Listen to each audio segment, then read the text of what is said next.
विक्रम सम्मत 1871 असार 29 गते तनहुँको रम्गामा माता धर्मवती र पिता धनञ्जयको पुत्रको रूपमा जन्मिनुभएका भानुभक्तको प्रारम्भिक शिक्षा चाहिँ आफ्नै हजुरबुवा श्रीकृष्ण आचार्यबाट भयो र उहाँले आफ्नो जीवनकालमा बहुत धेरै साहित्यिक रचना गर्नु भए तापनि उहाँको सबै कलेक्ट हुन नपाएर केही कविताहरू, प्रश्नोत्तर, भक्तमाला, बधु शिक्षा लगायत सङ्ग्रह र काव्य श्रृङ्खलामा मोतीराम भट्टले कलेक्ट गर्नुभयो भने उहाँको सबैभन्दा अमूल्य योगदान नेपाली साहित्यमा संस्कृतमा रहेको रामायणलाई नेपालीमा अनुवाद गर्नुभएको हो। शैलीमा उहाँकै भाषामा चाहिँ उहाँले आफ्नो परिचय दिँदाखेरि एउटा सानो श्लोक छ। पहाडको अति बेसदेश तनहुमा श्रीकृष्ण ब्राह्मण थिया, खुब उच्चा कुल आर्यवंशी हुन गई, सत्कर्ममा मन दिया, विद्यामा पनि जो धुरन्धर भई, शिक्षा मलाई दिया, इनको नाति मो भानुभक्त बनियो, यो जानी चिनी लिया।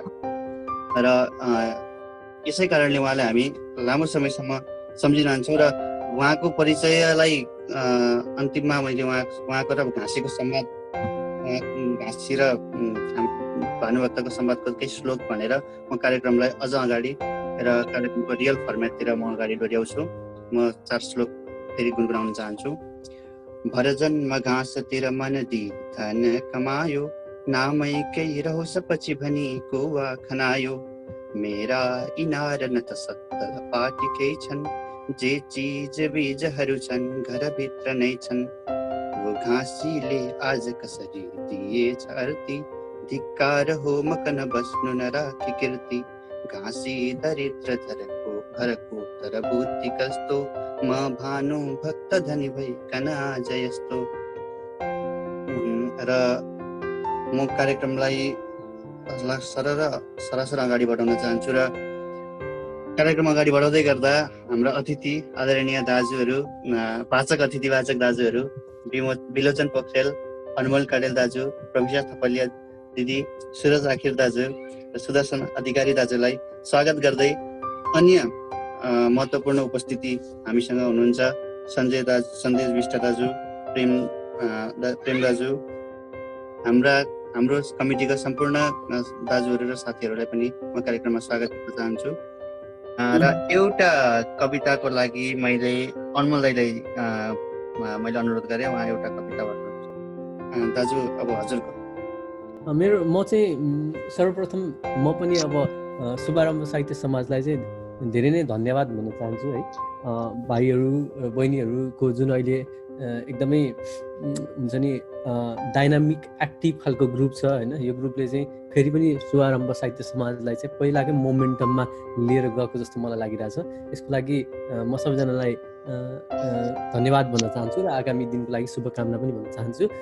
साथै अब यो शुभारम्भ साहित्य समाजलाई आज पहिला जब यो समाज चाहिँ फर्स्ट टाइम इस्टाब्लिस भयो त्यो टाइमदेखि कन्ट्रिब्युट गर्दै आउनुभएको सम्पूर्ण दाजुहरूमा म नमन टक्राउन पनि चाहन्छु। कविता सुरु गर्न चाहन्छु। मैले सुनाउन गइरहेको पहिलो कविताको शीर्षक छ मृत्यु अघि। हिँडिरहेको बाटो कहाँसम्म पुग्ला र, हिँडिरहेको बाटो कहाँसम्म पुग्ला र, प्रत्येक गोरेटो पिच्छे आधा आधा हुनु नै छ र निश्चित छ कुनै दिन आफ्नै आयतन बराबरको शून्यतामा विलीन हुनु छ। हिँडिरहेको बाटो कहाँसम्म पुग्ला र, प्रत्येक गोरेटो पिच्छे आधा आधा हुनु नै छ र निश्चित छ कुनै दिन आफ्नै आयतन बराबरको शून्यतामा विलीन हुनु छ। मलाई बाटो देखाउनेहरूले पनि भ्रम नै दिएर गएका रहेछन्। आफ्नो शरीरै च्यातेर मलाई बिउझाइन् यो संसारमा जसले, उनी पनि बिस्तारै गल्न थाल्नेछिन्। मलाई काँधमा बोक्नेहरूको वजन लट्ठीले सकि नसकी धान्नेछ। जिन्दगी सिउरन सिकाउनेहरू पनि अवसानको ओह्रालो खेदिनेछन्। आजकल सिमहरूको उज्यालो धमिलो लाग्छ, जलिरहेकै लाग्छ मेरो पुर्खाको अस्ति त्यहाँ। पर्दाहरूको छेकाइ पनि फिक्का लाग्छ, आफैलाई छेक्न आफैलाई लतारे झैँ लाग्छ। सङ्गीतको धुन पनि सिरिङ्ग बित्छ मलाई, कसैले निचोरे झैँ लाग्छ मेरो आफ्नै मुटु। रङहरू पनि धमिलो देख्छु म, पखाल्न मन लाग्छ यो सिङ्गो निलो आकाश नै। सम्भावना छ समय हँसिया हो र मेरै गलामा अड्किएको किन नहोस्। सम्भावना छ समय हँसिया हो र मेरै गलामा अड्किएको किन नहोस्। अथवा रित्ता आँखाहरूमा आँसुको प्रशोधन तेज गतिमा चलेको किन नहोस्। जुन थुम्का माथि उभिएको छु त्यो पनि गर्लम्मै ढल्न के बेर। जुन मुटु धड्किरहेको छु त्यो नै एकछिन नचल्न के बेर। कोही गोजीभित्र चक्कु भिर्छन् र अर्काको जिन्दगीको धार लगाउँछन्। कोही मुस्कानभरि पीर लेप्छन्, पिरैभरि एकजुट बौलाएर हिँड्छन्। कोही अरूको आँखाको ऐना खोज्छन् र अरूकै टाउको भिरेर दौडिन्छन्। कोही प्रेमको छातीमाथि कठोर धोकाको तौल अचेटेर हाँस्छन्। सम्भावनाहरू त हाँगा हुन्, यात्रा बाटै फिजिन्छन्। सम्भावनाहरू त हाँगा हुन्, यात्रा बाटै फिजिन्छन्। शिशिरको हाँगामा अल्झेको बरु अन्तिम फुल बनु म। शिशिरको हाँगामा अल्झेको बरु अन्तिम फुल बनु म। दहको छातीमा डुबेको अस्थि पन्जर नै बनु म। जिन्दगीको पाखुरामा गाडिएको पश्चातापको दारा हुन्छु कि रहस्यको आकाशमा झुल्केको निर्धो आकाश पिण्ड पो बन्छु कि।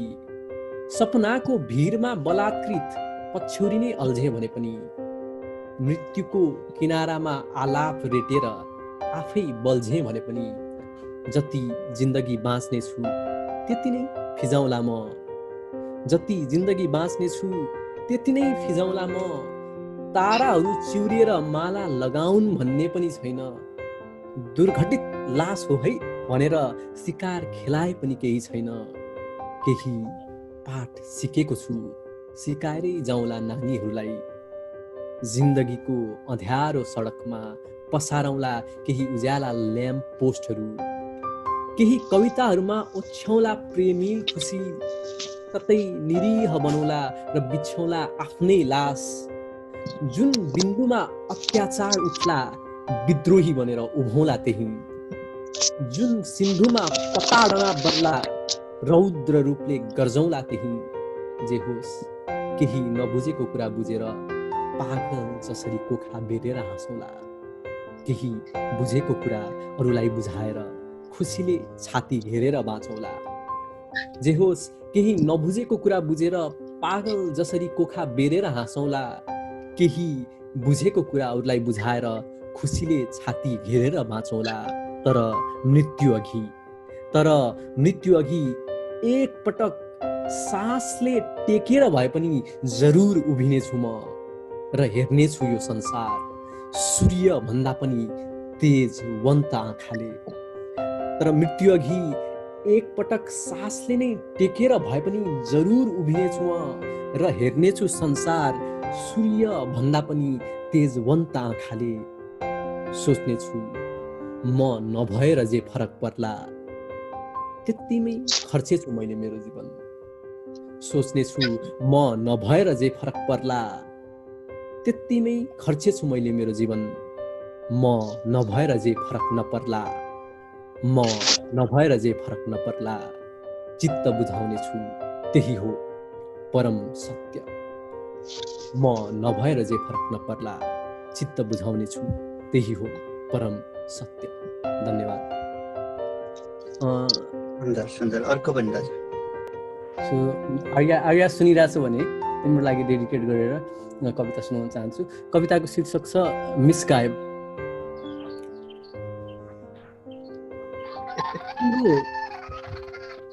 अनुहारकै हुबहु रूप लिएर हजार जना आउन् तर कोही तिमी जति प्रिय हुन सक्दैन। मिसगायब। तिम्रो अनुहारकै हुबहु रूप लिएर हजार जना आउन् तर कोही तिमी जति प्रिय हुन सक्दैन। तिमीले छोडेको प्रत्येक पदचापमा उडिरहेको धुलो मै हुँ। तिमीले छोडेको प्रत्येक पदचापमा उडिरहेको धुलो मै हुँ। तिमी जुन जुन भाग चिरेर हिँड्ने गर्छौ त्यो भागभरि म जानी जानी फिजिएको छु।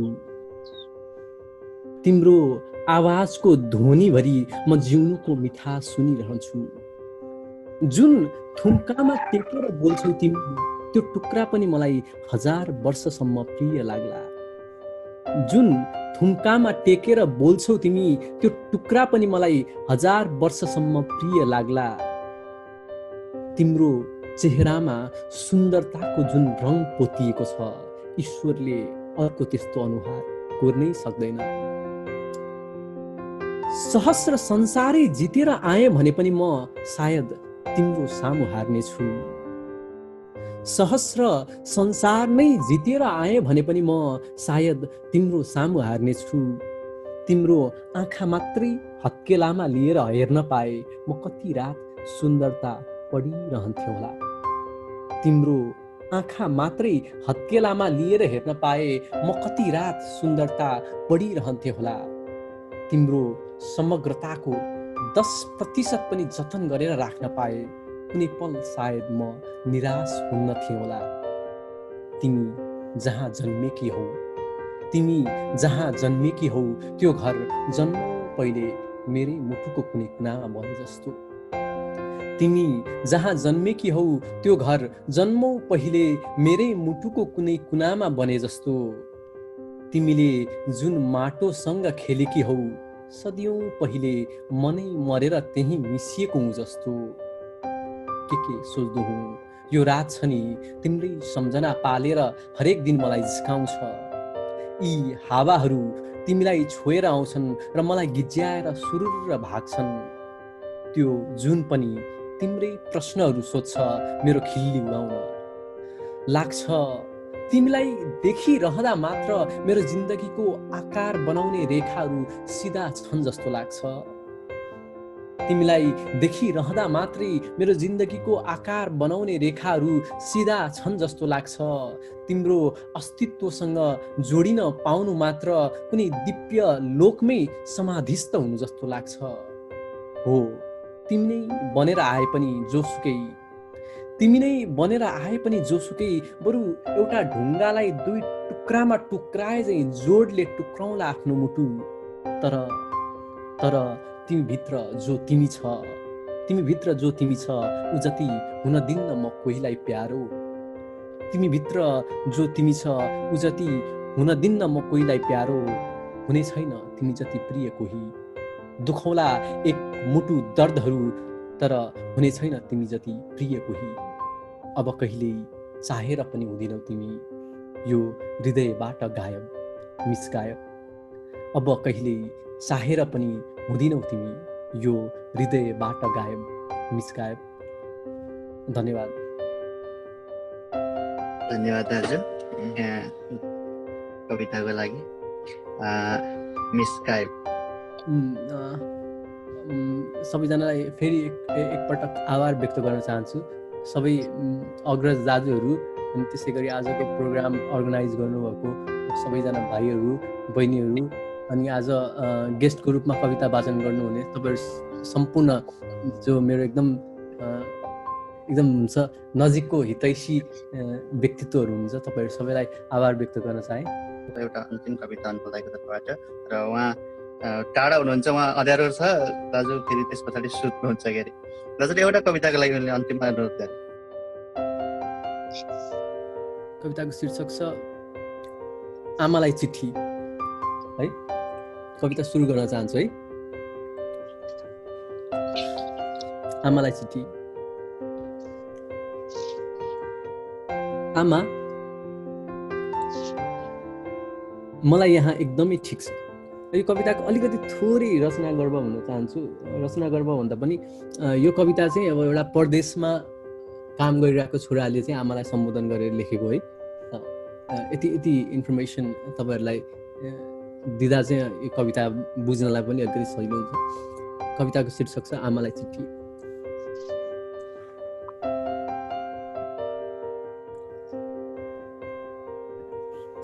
आमालाई चिठी। आमा, मलाई यहाँ एकदमै ठिक छ। तपाईले आफ्नै हातले खुवाएको सम्झेरै भए पनि मुखमा हाल्ने गरेको छु मैले गाँस। केही चिन्ता नगर्नु है आमा, मलाई यहाँ एकदमै ठिक छ। तपाईले आफ्नै हातले खुवाएको सम्झेर नै मुखमा हाल्ने गरेको छु मैले घाँस। केही चिन्ता नगर्नु है आमा, मलाई यहाँ एकदमै ठिक छ। तपाईले सानो छँदा तेल लगाइदिएर धेरै नै बलियो भएको रहेछ मेरो ढाड। यति ठुला ठुला भारी पनि म कति सजिलै पो बोकिदिन्छु। छोरोलाई गाह्रो भयो भनेर नसोच्नु है आमा, मेरो ज्यानलाई एकदमै ठिक छ। आमा, मलाई याद छ सानोमा मैले चकचक गर्दा जब तपाईले मलाई गाली गर्नुहुन्थ्यो, नबुझेरै म तपाईसँग मुखमुखै लाग्ने गर्थेँ। तर आजभोलि मलाई साहुले मुख छाडेर गाली गर्दा पनि मेरो मुख साहुसँग अलिकति पनि लाग्दैन आमा। मैले मुख लाग्न छोडिदिइसकेँ आमा, त्यसैले होला मलाई यहाँ एकदमै ठिक छ। जब तपाईँ आँखाभरि आँसु पारेर मलाई अँगालोमा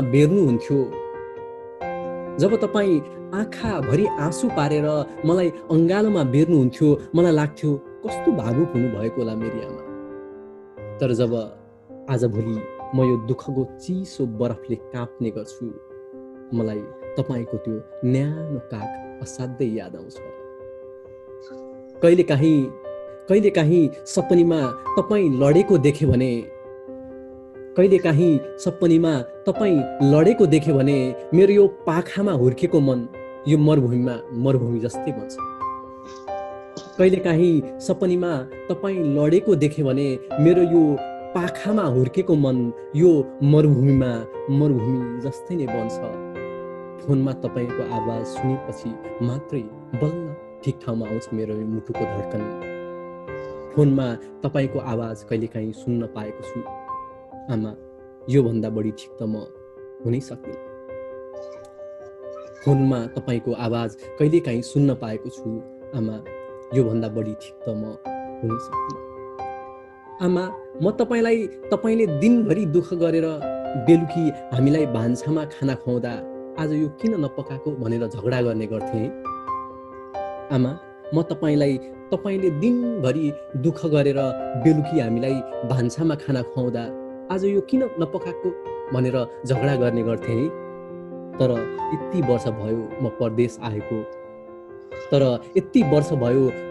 आएको, तर तैँले घरको छाना टाल्ने पैसा किन नपठाएको छोरा भनेर तपाईँले कहिल्यै प्रश्न गर्नु भएन। आमा, घरको छाना अझै ठिक पार्न नसके पनि म चाहिँ यहाँ एकदमै ठिक छु। तपाईको अनुहारमा त्यहाँ जति चाउरी थपिँदै गएको छ, मेरो मुटुमा त्यति नै सकसको मुजाहरू थपिँदै गएको छ आमा। तपाईको अनुहारमा त्यहाँ जति चाउरी थपिँदै गएको छ, मेरो मुटुमा त्यति नै सकसको मुजाहरू थपिँदै गएको छ आमा। तपाईको आँखाहरू जति कमजोर हुँदै गएका छन्, मेरो आँखाभित्रको सपना उति नै थाकिँदै गएको छ आमा। तर पनि आमा, तपाईलाई चक्की र झोल दबाई खाने पैसा जब अस्ति पठाइदिए, मेरो आधा बिरामी त यसै विषो भएर गयो। तर पनि आमा, तपाईलाई चक्की र झोल दबाई खाने पैसा जब अस्ति पठाइदिए, मेरो आधा बिरामी त यसै विषो भएर गयो। हो आमा, तपाईले त्यहाँ औषधि खाउन्जेल म यहाँ एकदमै ठिक छु। हो आमा, तपाईले त्यहाँ औषधि खाउन्जेल म यहाँ एकदमै ठिक छु। भन्न त नहुने थियो आमा, अस्ति सँगै काम गर्ने एकजना मिल्ने साथीको मेसिन चलाउँदा अकालमै ज्यान गएछ। भन्न त नहुने थियो आमा, अस्ति सँगै काम गर्ने एकजना मिल्ने साथीको मेसिन चलाउँदा अकालमै ज्यान गएछ। यसपालि देश फर्किन्छु अनि आमालाई भेट्छु भन्थ्यो, अभागी रहेछ बरा। यसपालि देश फर्किन्छु अनि आमालाई भेट्छु भन्थ्यो, अभागी रहेछ बरा। आमा आमा तर मेरो चाहिँ चिन्ता नगर्नु है, मेरो काम चाहिँ मेसिनको पार्ट पुर्जा जोड्ने हो यहाँ। आमा मेरो चाहिँ चिन्ता तर नगर्नु है, मेरो काम चाहिँ मेसिनको पार्ट पुर्जा जोड्ने हो यहाँ। मैले मेसिन कति पनि चलाउनु पर्दैन, त्यसैले म यहाँ एकदमै ठिक छु। आमा म यहाँ आउँदा तपाईले पोको पारेर पठाउनु भएको गुन्द्रुक, आमा म यहाँ आउँदा तपाईले पोको पारेर पठाउनु भएको गुन्द्रुक एक एक त्यान्द्रो गर्दै तरकारीमा हाल्दा जबसम्म सकिँदैन, एक एक त्यान्द्रो गर्दै तरकारीमा हाल्दा जबसम्म सकिँदैन, जबसम्म मेरो खानाबाट तपाईको हातको सुगन्ध हराउँदैन, मेरो केही पनि चिन्ता गर्नु पर्दैन है आमा। बस आफ्नो ख्याल राखेर बस्नु हो, म यहाँ एकदमै ठिक छु। मेरो केही पनि चिन्ता गर्नु पर्दैन है आमा। बस तपाईँ आफ्नो ख्याल गरेर बस्नुहोला, म यहाँ एकदमै ठिक छु। धन्यवाद।